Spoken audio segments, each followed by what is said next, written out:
When this trucker convoy protest started, you know, my initial frustration, I think, was just, the realization that I had tried reaching out and basically saying that getting the shot, ultimately was not really a personal choice, and that that framing was something that I'd objected to from like the very start about the fact that these guys were trying to make it about them when in reality the reason why people like me went and got ours was not so much I'm going to die from the virus. It was I live with a 73-year-old woman who I don't want to accidentally infect with this virus because I still am trying to wean myself off of dependence on this poor elderly soul who's helping me out along the way. And the truth of the matter is that we all have loved ones and such that we run the gambit of ultimately infecting. And so, if you live with other people, if you live with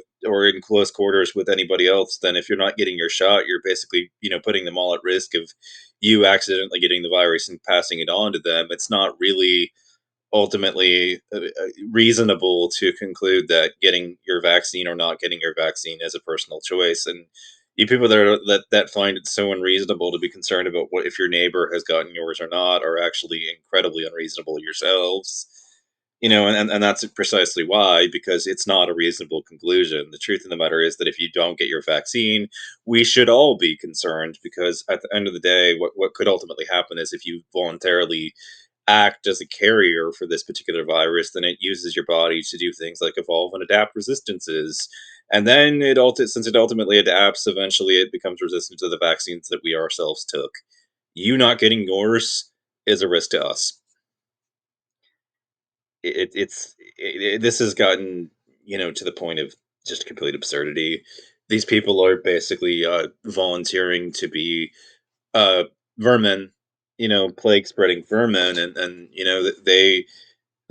they're mad at us that we've done what we can to to try to corral them into giving up the ghost and ultimately getting the shot. But see, in the interim, of all this, and in the past couple of days, and looking at what's ultimately happened and the reaction that I've been seeing on social media, I've been more and more disgusted. And the reason for my sense of disgust is that this is a molehill that has been transformed into a gigantic mountain, when getting the shot and not getting the shot is not really ultimately that big of a fucking deal.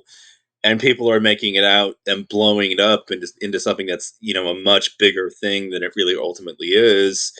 I don't feel ultimately sympathetic to them. I mean, this is not significant enough to be a hill worth dying on, and then that's exactly what they're doing out there. And my frustration, in such a huge way is just I'm afraid of what happens now if we give in to this kind of protest, because what they've done is essentially, think about it in a critical way. Think about what this convoy would mean if instead of being Americans or Canadians, or citizens of our country, they had come from, the Taliban, all the way out there in, the Middle East and Afghanistan, and they'd come into our country. If it was the Taliban and they had put those trucks up there to blockade it to hurt our economy, I mean, how do you think the governments of both sides would ultimately respond if that was the case? It- we wouldn't have even hesitated to send in the military to do whatever it took. And maybe since the heavily populated area, we probably wouldn't see heavy bombardment of the thing, but they would do what it took to get to clear the obstruction, arrest the people responsible for it, and bring them to justice. We wouldn't even have much of a lengthy debate about what should be done in that particular context.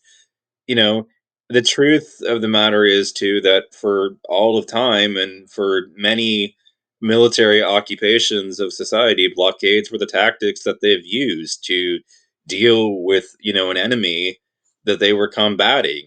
This is not a peaceful style of protest. It's an inherently militant action that you cannot escape from the militancy of. you know Blockades are not a peaceful action. They're the action of an occupying army. Like, this is a siege that's taken place up there on that bridge, and that is completely fair terminology. Ford was calling a spade, and I'm concerned ultimately about what happens if our country legitimizes the kind of siege politics that we've seen take place. I mean, these brinkmanship games that we've seen coming from the far right need to come to an end.